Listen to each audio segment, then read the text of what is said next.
jangan coba-coba untuk melindungi penista agama. Kalau Bapak Presiden melindungi penista agama, negara membiarkan penista agama, kami tidak segan-segan untuk datang lagi, merebut balai kota, bahkan kami akan kepung istana. Dan kalau masih tidak bisa juga, kami siap membuat suatu revolusi di negeri ini untuk merebut gedung DPR MPR, dan kami tidak menginginkan pemimpin yang melindungi penista agama.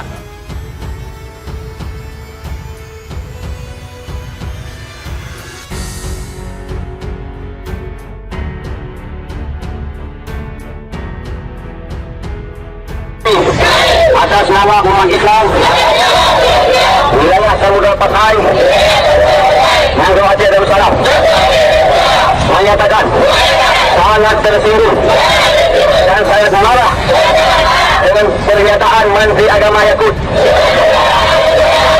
yang menyamakan suara azan dengan gongongan anjing. Maka oleh karena demikian, kami desak Presiden Indonesia, yaitu Insinyur Joko Widodo, untuk memecat Menteri Agama Yakut. Sekali lagi, kami menghimbau kepada seluruh warga dan umat muslim Kota Makassar untuk turut aksi damai bersama dalam rangka menuntut pemecatan Menteri Agama Republik Indonesia atas nama Yakut Khalil Qomas yang mana telah menistakan agama Islam, menyamakan antara panggilan azan dengan gonggongan anjing. Jadi berdasarkan firman Allah tersebut bahwa kalimat azan sangat tinggi dan suci, sedangkan binatang yang paling najis, yang paling buruk adalah anjing.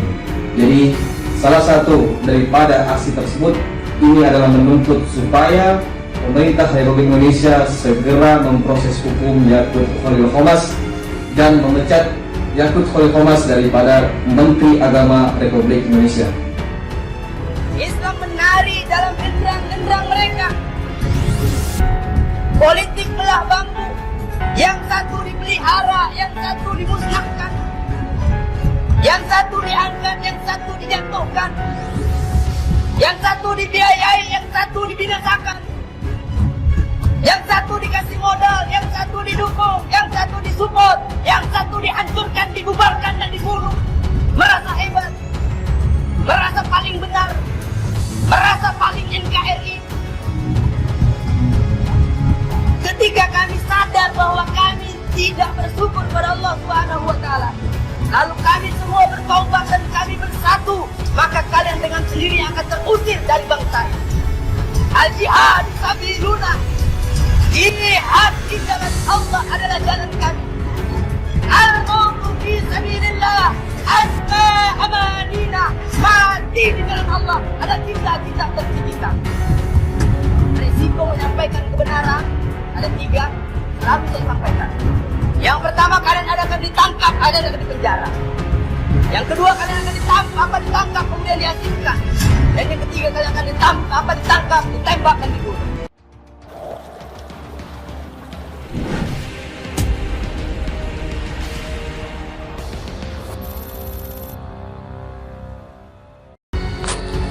Tegas, Said Agil Siroj mengatakan, suara azan itu harus sekeras-kerasnya, gak usah dibatas-batasin.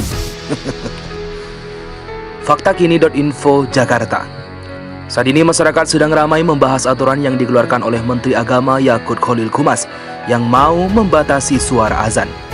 Namun ternyata pada tahun 2012 lalu, Ketua Umum PBNU Kiai Haji Said Agil dan pengurus NU telah menegaskan bahwa suara azan itu harus dikumandangkan sekeras-kerasnya, karena itu adalah sebuah panggilan.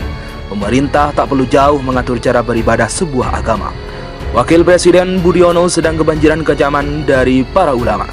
Pidatonya di pembukaan Muktamar 6 Dewan Masjid Indonesia pada Jumat 27 Februari 2012 lalu yang meminta volume azan agar lebih dikecilkan, rupanya tak bisa diterima begitu saja. Ketua Umum Pengurus Besar Nahdlatul Ulama Kiai Haji Said Agil Siroj bahkan mengecam pernyataan mantan Gubernur Bank Indonesia itu. Said menegaskan, pemerintah tak perlu jauh mengatur cara beribadah sebuah agama, karena menurut Said suara azan adalah sebuah panglima dan mesti tetap dikumandangkan sekeras-kerasnya. Memang harus sekeras-kerasnya selama ini sudah berjalan seperti itu. Nggak usah diatur-atur, nggak usah diralat, dan nggak usah dibatas-batasin.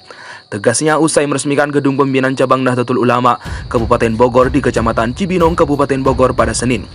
Sejatinya penggunaan pengeras suara dalam mengumandangkan azan di sejumlah daerah itu berbeda-beda karena tergantung kesepakatan atau aturan yang berlaku di masyarakat lokal tersebut. Pernyataan ini harus dipahami secara benar. Mungkin maksud beliau baik, tapi penyampaiannya telah membuat miskomunikasi di masyarakat. Tugasnya. Usulan Wakil Presiden itu juga menuai kecaman dari Ketua PWNU Jawa Timur, Mutawakil Allah. Menurut Mutawakil, pernyataan Wakil Presiden untuk mengatur suara azan justru dapat memancing konflik horizontal di masyarakat.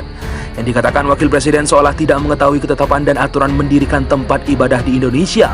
Dalam izin pendirian tempat ibadah, baik masjid maupun tempat ibadah yang lain, pasti harus disetujui masyarakat setempat. Jika tidak, tempat ibadah tidak akan diizinkan berdiri, jelasnya. Setelah berdiri, maka masyarakat sekitar harus mau bertoleransi untuk kegiatan yang dilakukan di tempat ibadah tersebut. Lagi pula, kata dia, azan dikumandangkan dari tempat umum, bukan dari rumah ke rumah. Ungkapan Wapres memancing timbulnya konflik horizontal berbau sara, kata Wakil pada Republika. Tanggapan kritis juga datang dari Ketua Badan Komunikasi Pemuda Remaja Masjid Indonesia, Ali Muhtar Ngabalin. Ia mengatakan keberatan jika suara azan di masjid diatur seperti diusulkan Wapres Budiono.